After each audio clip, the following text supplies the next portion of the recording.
Welcome to the Philos Project podcast. I'm your host, Dominique Hoffman, and today I'm speaking with Marc Livecchi from Providence Magazine to discuss Auschwitz and the Holocaust and how we as Christians should respond to violence and atrocities, answering the big question, the theological question, where was God during the Holocaust, and how do we grapple with the reality of evil and our faith, and knowing that we have an omnipowerful and a just God. We're also going to discuss the role of governance and why strong governance is important to prevent future atrocities, knowing our capacity as humans, both with the freedom given to us by God and our capacity for evil, and what that means in the Christian pacifist debate with the conflict in Israel. There's been, many arguments made that Israel's response is unjust, and there are some from a Christian perspective who try and make that argument. So we're going to discuss Christian pacifism and how we should think of war and conflict as Christians in our modern era. I hope you enjoyed that episode. Marc Livecchi, welcome back to the Philos Project podcast. I'm so excited to have you. You're one of the very favorite guests that we've had. So for those who've joined us since then, because we've grown quite a bit recently, if you could just introduce yourself and also Providence Magazine and the work that you guys do there. Of course. Well, thanks for having me back again. My name is Marc Livecchi. I am the MacDonald Scholar of Ethics, War, and Public Life at Providence, subtitled The Journal of Christianity and American Foreign Policy. We intersect moral philosophy, moral theology with things statecraft, national security, diplomacy, war, and whatnot. I'm also affiliated with the Naval Academy here in Annapolis, Maryland, where I teach as an adjunct their second year, their youngster core course in military ethics to prepare them to be future commissioned officers able to fight and win our nation's wars with integrity and moral probity. So. And you have other episodes that I'll also link, and you've taught at our Pathfinder retreat, and that lecture I'll also link in the description box below for anyone who's Wonderful. Interested. I highly recommend it. I think a lot of what you touch on for many Christians in the debate, especially in the context of Israel with their war against Hamas, is kind of the how should a Christian think of it morally and think of war morally. So if you have those questions, I highly encourage you watch that content that we have. But today we're going to be talking about really the Holocaust and Auschwitz. I know, I believe it was Monday. It's Auschwitz, the Liberation Day. And you wrote this really amazing article published in Providence. And we're just going to kind of talk through it. And it's really, the question as Christians, like where was God in the Holocaust, and then also the need for proper governance. And I would also kind of love to get your thoughts at the end of, what would you say to a Christian pacifist in light of conflict and war, especially looking back to the atrocity of the Holocaust to kind of frame that. But I know you have some personal experience teaching on the Holocaust, and there's also a personal connection to your faith journey as well. So whatever you're comfortable with sharing, kind of how do you start in this area of study, and how did that evolve into your own faith journey? Yeah. Thanks for that. There was a soft start and then a hard start. The soft start was when I was in high school. I got tired of, sort of running around with friends and my brother and getting into fights outside and doing stupid things. And it seemed just more productive to stay at home and read books. And I found myself drawn to memoirs about people living sort of life in the margins. So war memoirs, gulag memoirs, things like this, death camp memoirs. And that was all sort of hovering in the background. I was just very interested in to see how people behaved in sort of extreme situations. Fast forward to college, and at this point, I'm a pretty, happy atheist, not really looking for any kind of a spiritual journey or anything. But I started periodically encountering what I understood to be evil or human calamity, things like this, and slowly beginning to kind of be uncomfortable with my own philosophical commitments and therefore my ability to render judgment as to what is or is not evil. Like I was beginning to sense that there might be an inconsistency there. And then for whatever reason, at this point, I'll probably chalk it up to a divine nudge. I became adamant about joining my school's Holocaust course. And so my school had a semester, an interim, and then a semester. And that J term You studied one subject for 4 or 5 hours a day, and you just focused on it. And my first interim at college, there was a course on the Holocaust taught by a rabbi, and I insisted on getting in it. And he said, well, you can't get in it. It's usually, it gets filled up by seniors, maybe juniors, but, you're a freshman or a sophomore. I can't remember what I was. You're not going to get in. And so I was adamant. I sat in on the class. He kept telling me, you better leave. You better register for another class. And I just insisted on staying, and eventually decided I had enough chutzpah, and he let me in. And an arrangement that I made with a biology professor friend of mine, John Giannini, who used to teach at my college and was an evangelical Christian or Reformed Christian. I don't know what he would consider himself. He was a good Christian.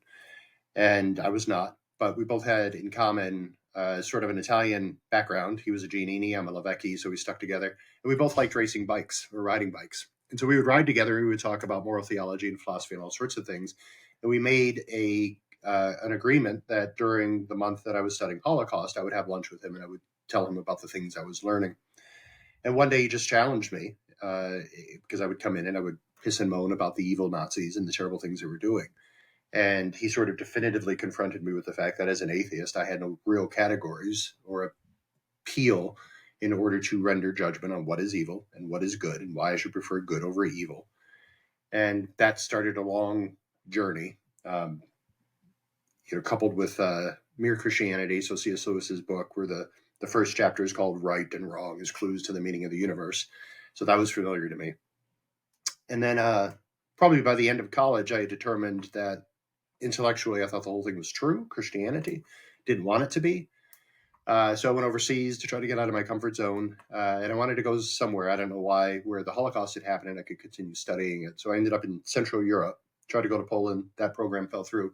But I ended up in Bratislava, Slovakia, which was about 4.5 hours south of Auschwitz-Birkenau. And I would go up to Auschwitz-Birkenau and tour the camps, and found myself there at the 50th anniversary of the liberation of Auschwitz-Birkenau, so January of 95. And at the end of the ceremonies, they had determined that they were going to read the names of all the lost, just from that one camp.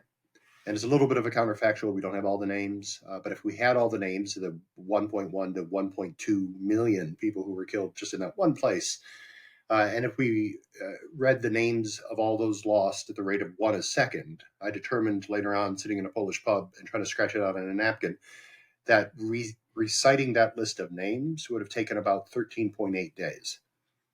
And that was kind of the final sort of blow for me as a non-believer. I wanted objective truth. I wanted the grounds for objective truth. When I shook my fist at Auschwitz and said, God damn this, I wanted to be saying something about Auschwitz and not about my own sort of mood or perspective or opinion. And Christianity gave me the grounds to hate what needed to be hated. Hate what needed to be hated. And later on, I found out Christianity gives you the grounds to love what ought to be loved. But I became a Christian first because I wanted to hate well. And Auschwitz, it seemed to me from the very beginning, was eminently worth hating. And then that led to all sorts of other things, not just a hatred of Auschwitz and a desire for what is good, but a desire for remedy and a recognition that on the one hand, ultimate remedy is going to be from God at the end of days.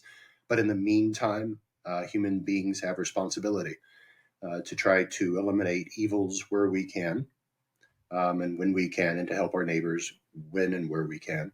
And then to build the capacity as a nation to be able to do that, and to be able to do that well. So, in one very macabre way, Auschwitz is responsible for all the good things I have in my life, which is a perverse way of saying that, God somehow manages to use terrible things, not eliminating their evil. Auschwitz will always be evil. But it's kind of made me, a study of it has made me who I am. I wish that wasn't necessary. I don't think it should be necessary, but I'm obstinate. So that's a very long answer to a very short question, but that's the background. No, I think it's a really moving and powerful background.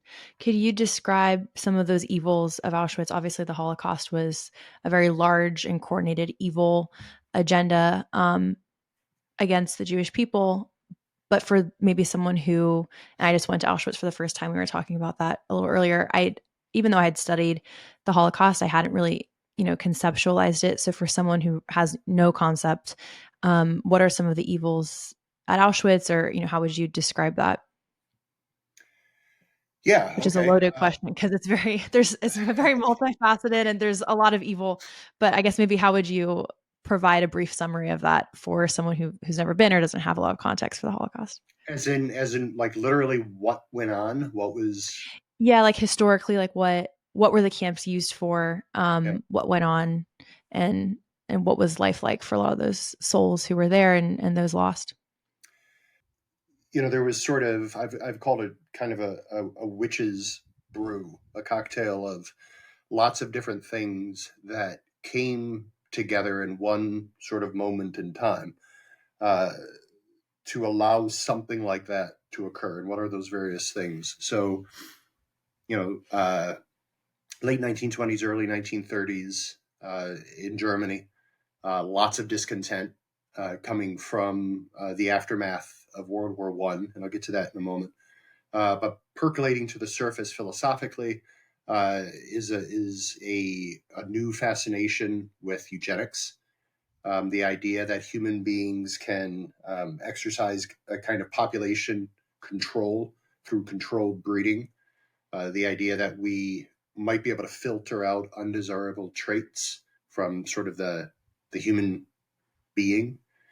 Uh, that begins to couple again because of this aftermath of discontent following World War One. That begins to couple with a hyper kind of rabid nationalism that is grounded not just in patriotic love of one's country, which is fine and admirable and probably required, but a kind of rabid nationalism grounded in blood and soil that takes this idea of eugenics and begins to recognize, well, it's not just within um, sort of the human being that we ought to try to filter out undesirable traits, but rather that because we are the superior race, there are actually races within the human race as a whole that ought to be filtered out in order to preserve the purity of the Aryan being.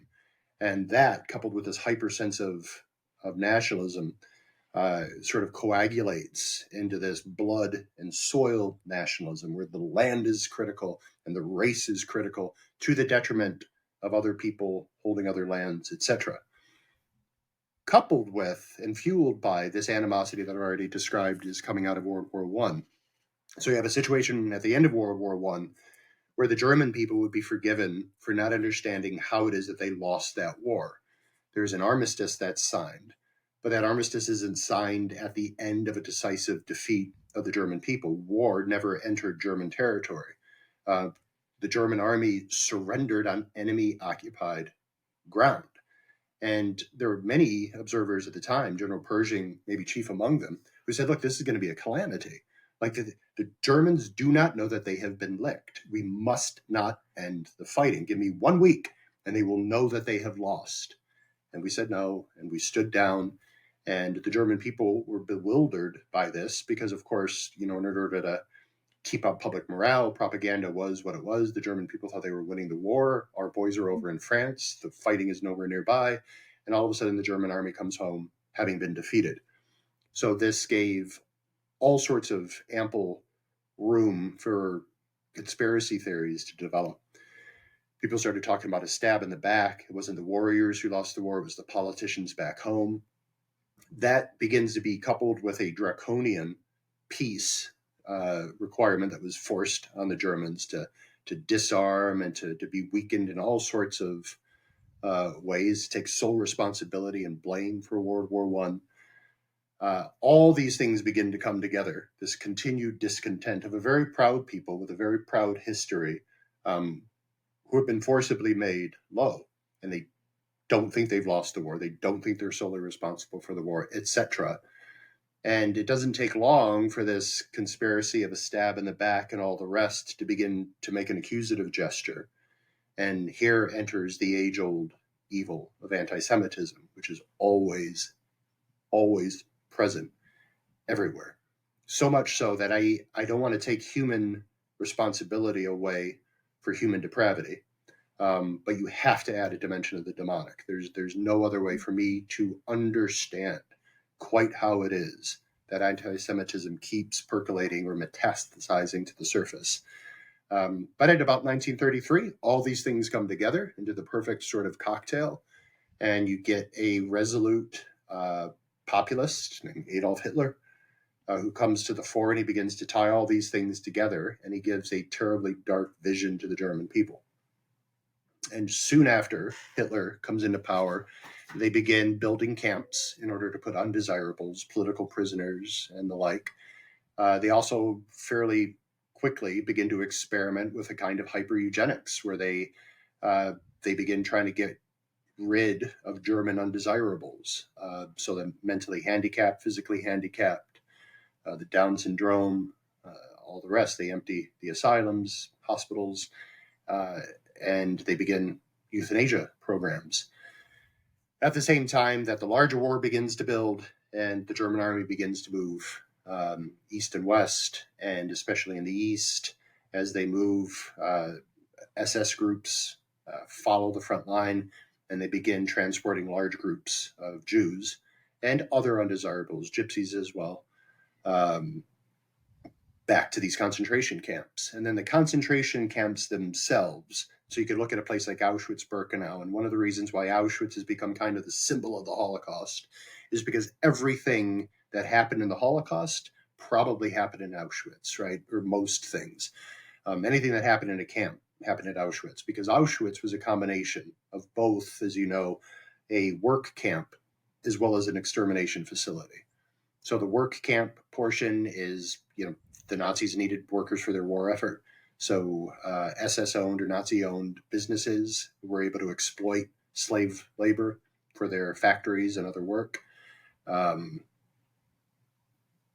This fueled the economy, this fueled the war effort. And then at the same time, they had an extermination program where they were beginning the manifestation of their eugenics program, where they were getting rid of racial undesirables.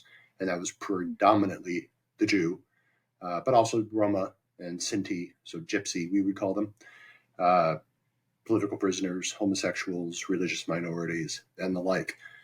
So that's an overview of it. The horrors at the camp, so Auschwitz, about 1.3 million people went into Auschwitz-Birkenau. And maybe a clarifier, Auschwitz-Birkenau, so Auschwitz I was always the main camp. That was the first camp that was there. There was an existing barracks facility that they built up into something more. That's called Auschwitz I. It's the main camp. And then very quickly they realized they needed something more. So they began building Auschwitz II, which is in a village nearby called Brzezinka, and that became known under the German name of Birkenau. It's important for Poles to recognize that Auschwitz is the German name, Oswiecim is the Polish name. It's an important thing. But there were also like 40 subcamps that were mostly labor, facilities located on site at factories and all the like. So Auschwitz-Birkenau was a camp system within a series of camp systems. And life there, so I said 1.3 million entered, about 1.2 million were killed, many of them outright on immediate arrival. So they began doing selections into the life of the death camp, and a selection was simply when people would be taken off the trains, somebody would determine who was fit to work and who was not fit to work.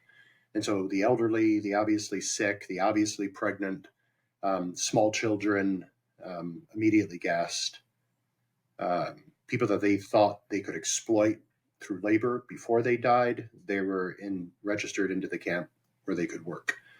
The whole idea, especially for the Jew, was always that you would die. The question was whether immediately or through forced labor. So you can imagine the worst depravities, near starvation level diets, horrendous treatment, dangerous work, inadequate clothing against the weather, human beings jammed together, malnourished, sickness spreads, I don't want to say the word plague. I can't think of what word I want, but, disease runs rampant. Because of the conditions, diarrhea becomes just a common thing, so much so that there's a terrible essay written called Excremental Assault, which tries to describe the constant preoccupation that a prisoner would have with just trying to defecate in a safe place, right? You're walking around in a world of mud because if there's any grass, somebody's going to eat it. And so it's constant mud, filth that you're living in, being beaten by the guards, savaged by dogs, and all the rest. And so that's sort of, brief overview of life in a concentration camp, Nazi style. I was really struck at how systematic and how built out the camp was. I think it's Auschwitz 3 that has like it looks like a forest of chimneys. And I didn't realize just how just vast and huge the camps were. And also when I was there, it was freezing, which I am really glad that my experience also had that dimension, because being from Florida and never thinking about the cold, I don't think I would have ever thought about, the inadequate clothing and then being freezing on top of that. Cause, I was there and I had, 2 jackets and a scarf and gloves and I was still miserably cold. And I was just thinking about how absolutely brutal the winters would have been, and just the unlivable conditions, and really being fenced in and treated like less than an animal was really kind of my takeaway, of just how brutal the conditions were. Extremely, extremely heavy. And I think the really sad part is seeing how almost the Nazis indulged in evil and pursued evil for the sake of evil. I think that was my heavy takeaway. We can talk about Rabbi Sachs, who you discuss in your article in a second, asking, where was God amidst all this evil? How could this happen? There's a video of him that you link in your article that I'll also put down below, where he talks about how the Nazis even abandoned their conventional war aims towards the end when they were, close to defeat, and they put everything into their killing machine, which was their top priority. So you see them even prioritizing evil for the sake of evil, even over their Eastern war front. But maybe we can touch on Rabbi Sachs, and the question of, where was God? I know that's something that many Jews today and descendants of survivors still grapple or struggle with, in their own personal faiths. So what is Rabbi Sachs' kind of takeaway? I also have it here. If you want, I can quote it. But why don't you sure. read? So it's my understanding that Rabbi Sachs, when he was at Auschwitz, felt like he got these words maybe divinely given to him when asking, where was God? And maybe just a quick interjection, right? And the caveat here is that I don't know when Rabbi Sachs was at Auschwitz. He talks about it being his first trip. Mm-hmm. So maybe he was just a punk little teenager. Who knows? Mm-hmm. But in my mind, I picture him being like Rabbi Sachs and still having this question. That might be not true. Mm-hmm. But regardless, he asks, I think to his chagrin, the same old, tired, but obviously poignant and deeply relevant question. So and Rabbi Sachs would, of course, become the chief rabbi of the UK, right? I mean, he's one of the foremost, I think, moral intellectuals of our age. His loss was a great one. And what he has to say is very moving, and the way he structures it is that it's kind of divinely given to him by God. So while he's there, he says, and words came into my mind. And in his words also, I'm not claiming that they were kind of revelation, but this is what they said. And I quote, I was in my words, you shall not murder. I was in my words, you shall not oppress a stranger. I was in my words that were said to Cain when he killed Abel, the first murder in the Bible. Your brother's blood is crying to me from the ground. So that's obviously from the perspective of God relaying that. And so it's my takeaway that he's kind of grappling with the free will aspect, and us ignoring the command of God, and that kind of ushers in the possibility for evil. But if I'm oversimplifying that, or if that's incorrect, please correct me. No, I think that's great. I mean, I think that's part of the irony, right? Is that, you worry about oversimplifying it. I think Rabbi Sachs would say it's simple. Like, it's like, where was God? Like, God has given humanity from the very beginning everything we need to avoid Auschwitz. Everything.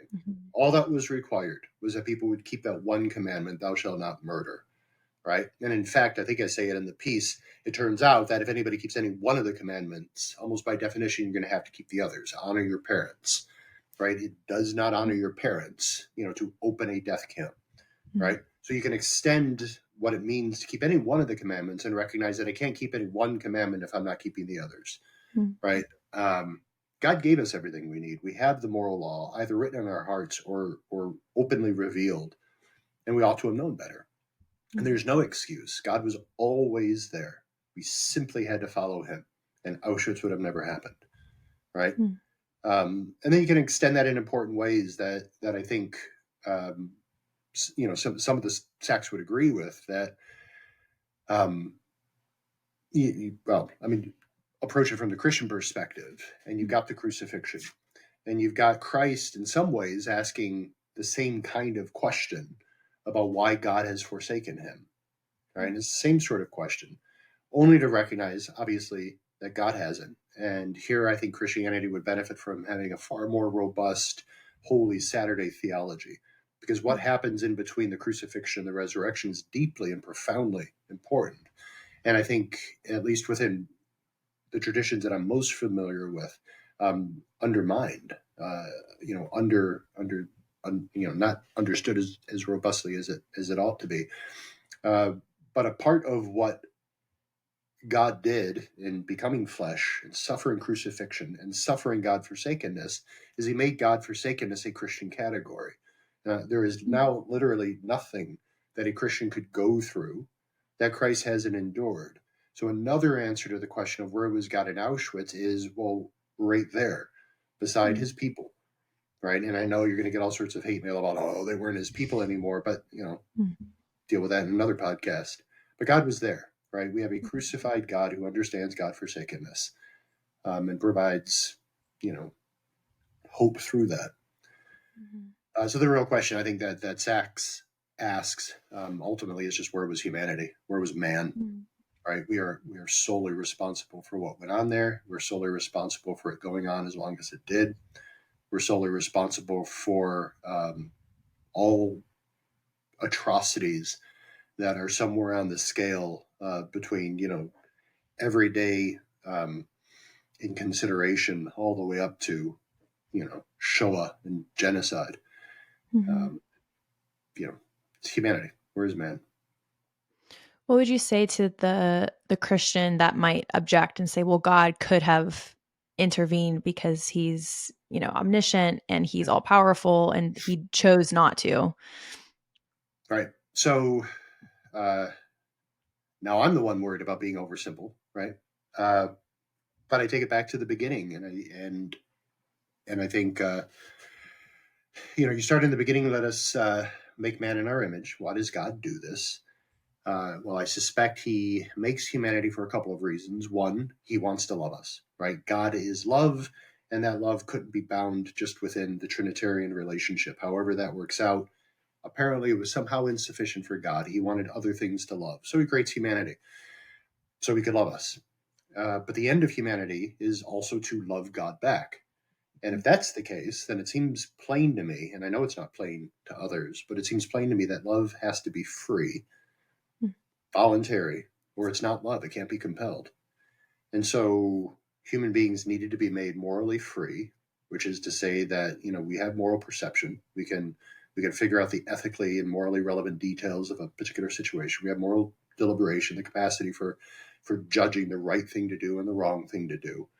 And then we have moral freedom to do the right thing, or, and here's the problem, freedom has risks, and one of the risks is rebellion and abusing freedom and the ends or purposes of freedom. So we have the moral freedom to do the right thing. We also have the corresponding moral freedom to not do the right thing. And I don't think it's a spoiler for anybody listening that we didn't do the right thing in the garden, and human beings subsequently have continued to make a mess out of being what it means to be made in the image of God.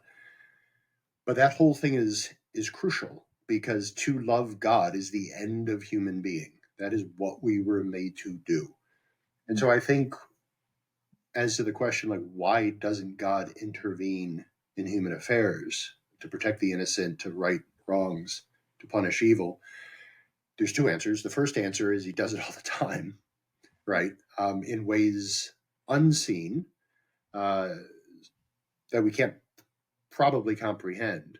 But he also does it in ways seen, and I'll get to that in a moment. But what I want to suggest is that somehow, even despite this fact that we see within the biblical record and probably our own lives, him intervening all the time. I suggested earlier that there was a divine nudge that made me take that Holocaust class.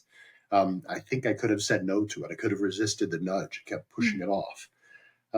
Pangs of conscience, things like that. So I think he intervenes all the time. But I think we're still somehow often, probably not always, free to overrule his nudge. But I think he doesn't take away our capacity for evil, or unfortunately, the consequences of our capacity for evil, because this love thing is so important. It's just as true today as it was in the Edenic start that human beings need to love God, and that has to be voluntary. And so, in most cases, he doesn't seem to overrule the consequences of our freedom. Now, the other part of it, in the ways that he intervenes in seen ways, is that I think he intervenes through the creation of some human beings who are willing to say yes to him, through the establishment of human government and the mandate that they bear a sword against evil to protect the innocent, to right wrongs, to punish evil. And so again, it goes back to this question of where was man, and it actually takes that question and then he unites it with the question of where was God, because it turns out that to pray for divine intervention, that prayer might be answered by the 82nd Airborne descending on Normandy to begin freeing Europe from the Nazi grip, right? I think God continually works in cahoots with human beings who love him, and obviously sometimes works in cahoots with human beings who don't. I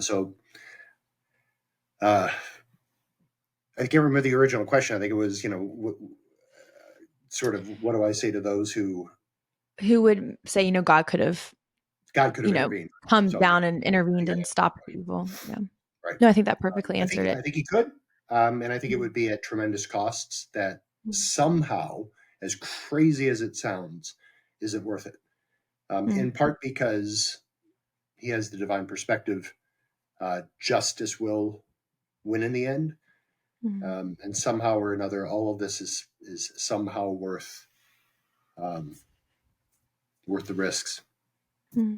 That's the mystery to me. It's a sorrowful mystery, but yeah.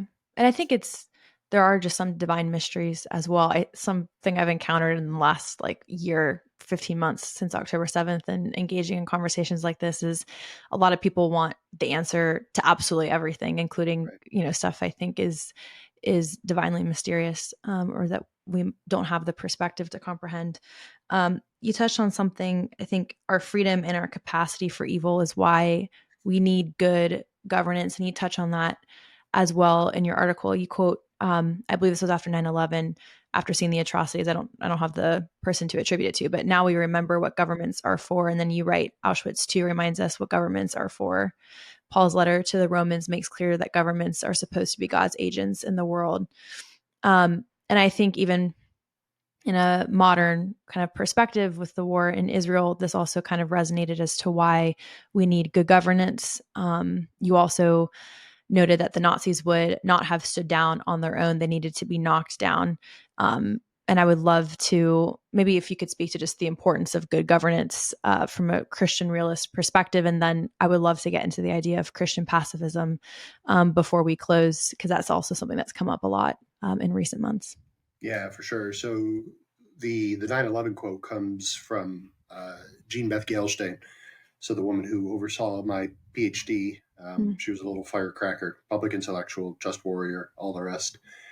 And she just shares the story of I think she was at work, might have been University of Chicago. Yeah, it would have been University of Chicago. When she saw the buildings come down, and she was standing beside a colleague, and she turned to her colleague and said, well, now we're going to remember what governments are for. And what she does with that is that, it is a divine provision. It's a grace that we have been given a government, that human beings recognize that when we come together socially, we need somebody who takes on the responsibility of bringing about the conditions for and then maintaining those conditions for order and justice. Because if you don't have order and justice, you're never going to have peace. And we also know that if you have order and justice in this world, it's always going to be approximate. So it's always only going to be an approximate peace. But if you don't have order and you don't have justice, then life is just a witch's millhouse of blood and tears.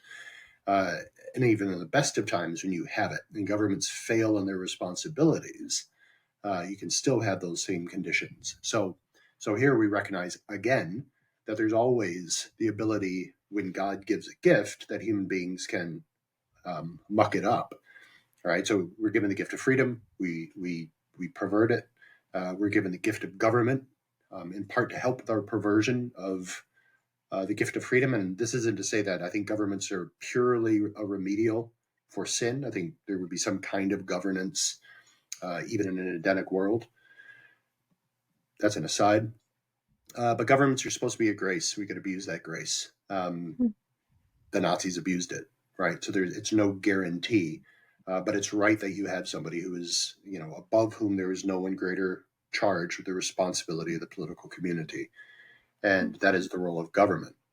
And J.D. Vance has now recently stirred up what I wouldn't have thought was a hornet's nest when he talked about sort of the ordo amoris, that there is a growing series of duties and special obligations that human beings have, and that our first primary obligation is to our own, right? Me to my family, me and my family to our neighbors, me and my family and our neighbors to our community. And then, it keeps going out from there.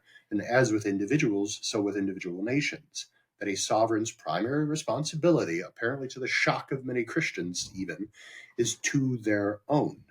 Mm-hmm. And then you get into the question of what do you do when another sovereign abdicates his or her responsibility to their people, as the Nazis did, as the Taliban do, on and on. And that gets a little bit more complicated. But I think a part of the goodness of the American government is that while we recognize periodically our primary responsibility to our own, we are willing to gather to ourselves sufficient degrees of power so that it doesn't have to be a zero-sum game. We can be concerned about our own. We can be concerned about our neighbors abroad who are being terrorized or tormented either by rapacious neighbors or the inadequacies of their own governing authorities. So good government is essential for, order and justice and for human flourishing. As Elstein said, without good government, you can't have the basic goods of public life, free and open schools, people who can line up to vote with, assumed safety, right? All these things are great gifts that come about because the system works. Imperfectly, fine, but it works. And, Auschwitz is an example of what happens when government doesn't work. And then the end of Auschwitz is an example of what happens when government does work, because eventually, too slowly, and it took far too long, but some government said, you know what? No, this won't stand. And so we finally did something about it. Yeah. And I think we as Christians have a moral responsibility, especially if you have the, blessing of living in a democracy, to, fulfill your duties to make sure that the principles necessary to maintain proper law and order remain and exist. This is totally off the track of what we're talking about, because I do want to follow up with the Christian pacifism. But something I've been passionate about recently, you mentioned the just age-old, almost evil dimension of anti-Semitism. I've seen that emerge at a frightening rate on the political right in the last 15 months in a way that's illogical and largely dependent on revisionist history. And I think, especially being in this space, I'd always thought about speaking out against anti-Semitism on the political left, which is where we've seen it live for quite a long time, at least in large droves. So to see it kind of peeking its head up with rhetoric really similar to what we saw in Germany and Poland has been so alarming. So I think that's another, why, or another reminder as we remember the Holocaust recently, as to our duties as Christians, and especially because a lot of the anti-Semitism I've seen has emerged from the Christian right, or people who identify as Christians, which has been very frustrating and disturbing. But the last thing I really want to touch on is Christian pacifism. I was just in Israel, and I won't name names, but I hope I can summarize the question that was posed to me in a debate to the best of my ability. But there was a few participants who were struggling with, how Israel responded on October 7th. We had a whole debate. Turns out this individual is a Christian pacifist, and he proposed that the right response after October 7th would have been for Israel not to respond, because in responding, they knowingly were going to take innocent human lives, and those souls, even if they're not saved through Christ, are human souls. Probably butchering the argument that was posed to me, but I really struggled in that moment to respond to that sort of an argument.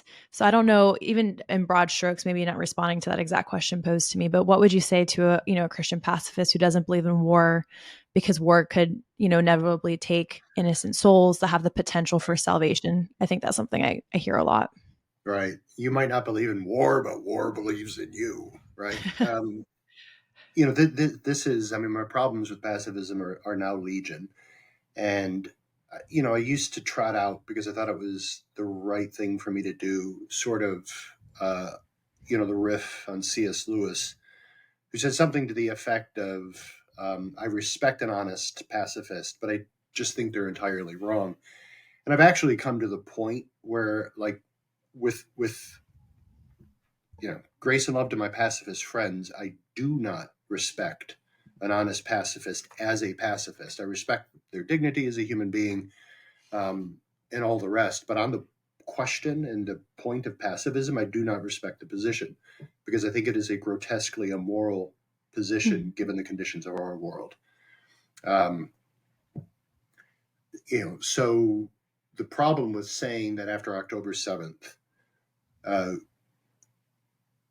Israel shouldn't respond, in violence, etc., is that it just underlines the basic problem, which seems to me that the pacifist in our world, given the conditions of our world, is not actually, at the end of the day, effectively opposed to violence, because violence is going to happen. And so the only question is, to whom is violence going to happen? Is it only going to happen to the innocent victim by the unjust aggressor? Or are men and women of goodwill going to stand up on behalf of the innocently abused, and defend them, and practice violence, or better said in this case, force, against the evil and unjust aggressor? So the question isn't whether or not violence is going to happen. I say in the article that if everybody is a pacifist in the world, or everybody is a just warrior in the world, we'll end up in exactly the same spot. There will be no war. Why? Well, the pacifist won't fight it, and the just warrior won't start it.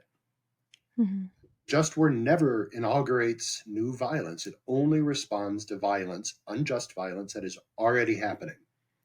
And so the question is only, like, to whom is violence going to be visited? Only against the innocent, or against the unjust as well, in order to protect the innocent? And the pacifist has no real answer to that. I'm not going to suggest that they don't practice peace work, or they don't do things to prevent violence from happening, or to offer succor to those who are being oppressed. But you quoted the line, right? The Nazis would not have stood down on their own. No amount of soul force, no amount of prayer would have stopped the Nazis, unless we can see that the answer to prayer is the 82nd Airborne, and men with bigger guns and greater resolve, and a bigger capacity for force than the Nazis had. So that's my first problem with the pacifist response to something like October 7th. To the pacifist who, I think I heard buried in your question, this idea that how can we kill somebody who doesn't know Christ? Like a soul that has the potential for Christ but hasn't met Christ. Like, aren't we essentially cheating that soul? Like, who are we as humans to take it? Right. So here's where I get into all sorts of trouble, and I'm called a heretic, and I can no longer be the elder in my own church, and all sorts of things. The safe part is to say, like Allah, Aslan, that like other people's stories are not our own. Like I don't know anything about other people's eternal destination. But then we get into questions about the either unevangelized or the under-evangelized, right? Those who might have the capacity for accepting Christ. And there I just have to remain agnostic. I don't know God's good plan for those people. There's a whole cluster of other people who, have faced the question, have said no to Christ. And, human freedom, they've made their own choice. That's a tragedy. But they made their own choice. To those who might, if they had continued to be alive, said yes to Christ, I fall back on certain antecedents. I know that God is good. I know that God desires that all would be saved. And so I have to take for granted that the salvation status of other people is not ultimately dependent on me, nor is it ultimately dependent on when they get snuffed out. Because I can't account for the unevangelized or the under-evangelized without supposing that there must be some sort of ultimate provision made for that person to make a real choice for God or not for God. This isn't second chance theology. I'm not saying you could live your life as a lecherous bastard and then die and say, okay, now I'm going to accept Jesus. I've had all my fun. I'm not saying that. But I am saying that I think everybody will spend eternity precisely where they want to be, based on a free choice, and that God will provide for that, and that there will be some people who will merely decide to go to hell rather than to bend the knee and love God. I think the best definition of God best definition of hell that I've ever heard is that hell is a place where God is known and not worshipped. And I think there will be some people who, for whatever reason, will choose to spend eternity in such a place rather than accept being a subject to the divine. Well, thank you for that. I know that was a really loaded question I then That's a great threw question. onto you, because I really struggled with that in my lack of wisdom or knowledge, or as I, continue to try and create an ethics around my faith. And I know, and I agree with everything you just said, but I didn't have the words to articulate it. So for anyone else who's been posed that question, this is a great apologetics, essentially, I hope crash that helps. course. And the other side is also true, right? If we want to play that game, because you could say, well, so I don't respond to October 7th because I don't want to hurt anybody who might go to hell if I kill them.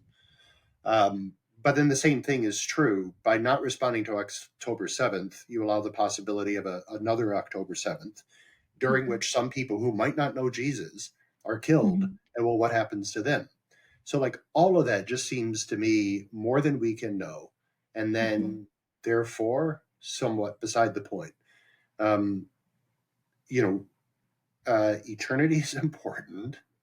But the incarnation also suggests that matter matters. History matters. Life now matters. Christ came not just to give us eternal life, but life here and life abundantly and all the rest. And that doesn't mean that we pursue justice to the nth degree, but we do pursue it to a great degree. And we recognize that we make hells on earth when we abdicate our responsibilities. And to not respond to October 7th would have been a grotesque abdication of sovereign responsibility. And so, it seems to me,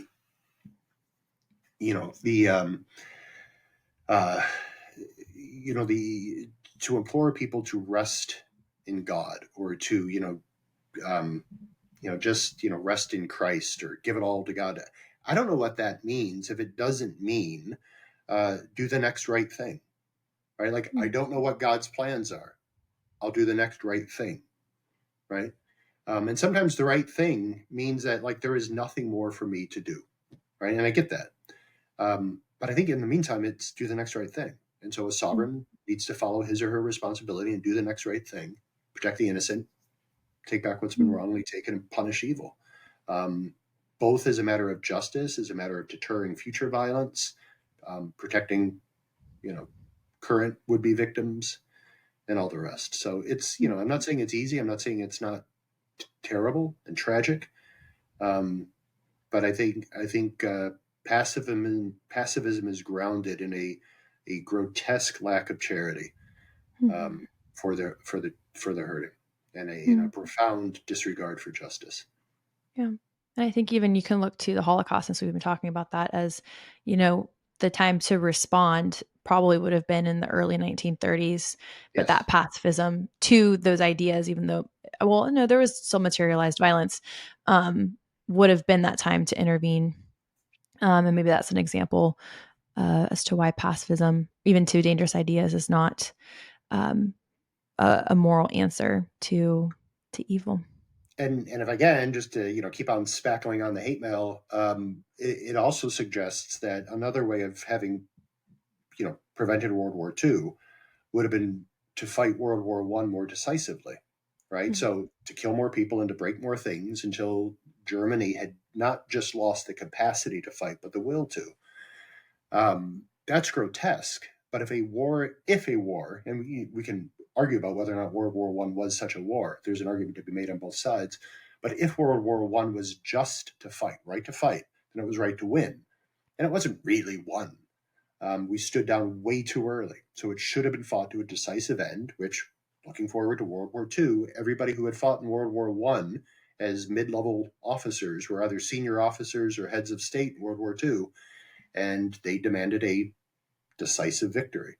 Mm. And look at Germany and Japan today, right? The Mhm. decisive victory, the unconditional surrender, has helped lead to the relationships that Germany and Japan have to the rest of the world. I think in some cases they overlearned the lesson. Mm. But, you know, half measures almost never work. Mm. Yeah, absolutely. I Well, feel thank like you. we're always talking about grim and terrible I things. know, I know. I'm like, oh, well, that's a great note to end on a very somber note. No, but it's Have me back on to talk about, I mean, what can we talk about that would be just nice? it's so it's so hard when the world is occupied by conflicts and wars and politics. We'll have to have you back on to talk about maybe preemptive policies or stuff that the current administration's looking to do Oh, that's not going that to help.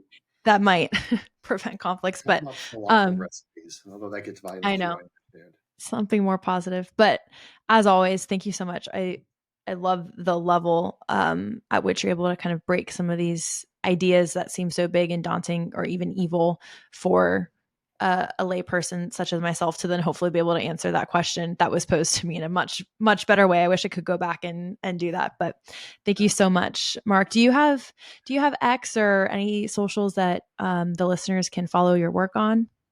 I do. I'm gonna have to look up what do you call it? A handle? Do I A have a handle? handle. I still call it No. Twitter, so I'm I ignorant. know. I've just switched over mentally. I've called it Okay, X yeah. here. So it's on Twitter or X.